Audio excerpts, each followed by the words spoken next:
grade. Why? Because of shortness of breath, right? Just from shortness of breath alone.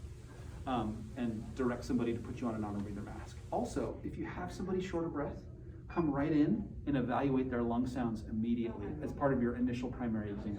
Because that can take you in a bunch of different directions. If it's wheezy, what is it? Could be asthma, could be COPD, could be anaphylaxis. If it's roncorous, what could it be? Could be infection, could be pneumonia. If it's absent on one side or the other, what could it be? Pneumothorax. If it's totally clear, what could it be? Who knows at that point? Or rails, right? You can hear fluid in there. So it helps you if you have somebody labor breathing to immediately dive in there. Does this patient get aspirin? No. Because allergic. Does they get nitroglycerin? No. Because they don't have it. We'll see how they do.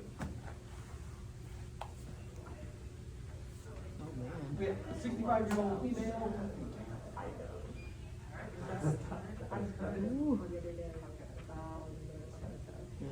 Walking in, forming a general impression. What do I see? You see a patient is conscious, appearing profoundly short of breath. Okay. Go ahead. At this time, I'm going to upgrade the medic. Dispatch aid 1, upgrade medic for respiratory distress. Okay. Taking up. Skin signs appear. Pale and a little moist. Okay, skin signs are pale and a little moist. Dispatch by the patient's side. Hey, I'm Casey with the fire department. How you doing? So good. Okay, do you have any pain? Yeah, in the Okay. center of my chest. Micah, can you get a non-rebreather mask set up at 12 liters per minute? Okay. So when did this pain start happening? About 10 minutes ago, What were you doing when the pain started happening? gardening. Gardening? Okay. What does this pain feel like? Does it feel like a crushing pain in the center of your It feels chest? like somebody stabbing me in the center of my chest. Okay. Does the pain radiate anywhere? Are you feeling pain in your jaw and any of your limbs?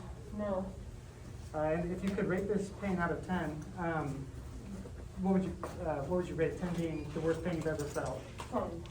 Okay. And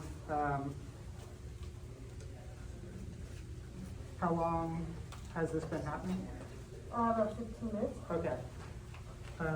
So, have you ever had any past medical history, medical history? No. No. No. Okay. This time I'm going to want to get these vitals, blood pressure, and listen to lung sounds for respiratory. Yeah, I can go ahead and do that. All right, then I'm gonna have to lift up the back of your shirt so I can listen to your lung sounds, okay? Oh wait, Okay. since I'm lead, oh yeah. Okay. Can you take a breath for me? Okay. Can you take another breath? Okay. Can you take a breath for me? And another one? Okay, great. Breath sounds. Clear and equal bilateral. Here, equal. All right, thank you, Micah. What do you get for blood pressure? 114 over 68.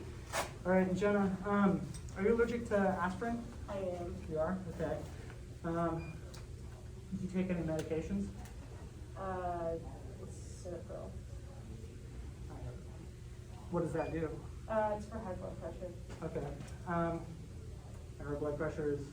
As you find it. I took Okay. it today. Okay. Are you allergic to nitroglycerin? No. Okay. So I'm gonna administer nitroglycerin. I'm gonna find out. Whose nitroglycerin are you going to administer? Oh, right. No. Do you have nitroglycerin prescribed to you? I don't. Okay.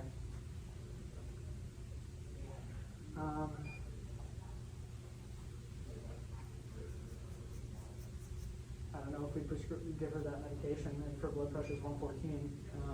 The nitro? Where would you get it? No, not nitro. She doesn't have high blood. She has a different medication. So. Can you assist in giving any medicine besides an albuterol inhaler or nitroglycerin? Answer no. Okay. You don't advise them on taking their own prescriptions besides those. Okay. Correct, that's my man. Do you have any other Any other pains that have been happening since this started about 15 minutes ago? No, Are you allergic to anything else besides aspirin? just peanuts. Peanuts, okay. Patient collapses to the ground. Okay, so we hit the patient, we put her on her back, we position her over here, and, The patient's now the mannequin. okay, so let's check the carotid pulse real quick. You have a carotid pulse. Okay, we have carotid pulse, we gotta continue doing the blood pressure, make sure that's good, and we need to measure, how's the airway? The airway is open. Oh, the patient's starting to vomit. Okay, turn the patients, we can turn to the side, and, we need suction, so just go ahead and start suctioning. Do we wait for them to finish vomiting, or? You clear the airway. Okay, we cleared the airway, we can move the patient, on her back, and we can check the airway. Airway is open. A little bit of vomit still in there. Okay, let's keep suctioning. No more than 15 seconds on that. Let's get our oxygen ready. That's very poor suctioning technique. That will be one hand opening the airway and very gently placing that into a very open mouth and visualizing and gently doing that. If you one hand technique it, you're going to be breaking teeth and then damaging structure. Okay? Okay. Good. So we got that. And the patient is still breathing on their own. Are they? No, they are agonally breathing. Okay, let's get a, can you hand me the BBM from behind you, Micah? Or, say it. It's clear. Okay. So can you begin to ventilate the patient, 5 to 6 breaths per minute? How's And that pressure? that's, You can't get a blood pressure. okay, then we need to, begin CPR.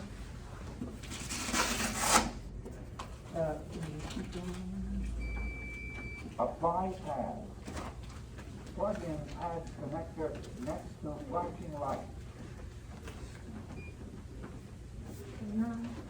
Keep going. Okay. And we'll get the next one, and we'll be ready to plug this in. Apply pad. After this, you're gonna stay clear. Plug in connector. Gonna stay clear? Stay clear of patient. Analyzing. Stay clear of patient. Shock Stay clear, advised. shocking. Shock Begin delivery. CPR. Good. Stop. Begin And CPR. Low Yeah. battery. Low battery. I think it felt pretty good. At any time that the patient have a problem with their airway, breathing, or circulation that you haven't identified and have a plan to solve? No? No. Did you get ALS started appropriately? Yeah. Did you transition from consciousness to unconsciousness appropriately and then recognize and treat the dynamic changes? Yeah. You did. Good job. Anything you would have done differently? Had known that I can't administer anything but nitroglycerin or aspirin. Yeah, so you thought about giving her own lisinopril? Don't do that. Okay. We don't assist them taking their normal prescription medicine. They're not going to help. Did you do a focused secondary exam, including chest palpation, visualization, auscultation, and palpation of the abdomen? No. No. So that's a component that needs to happen. Okay. Did you get a good sample? Yes? Most of your samples did.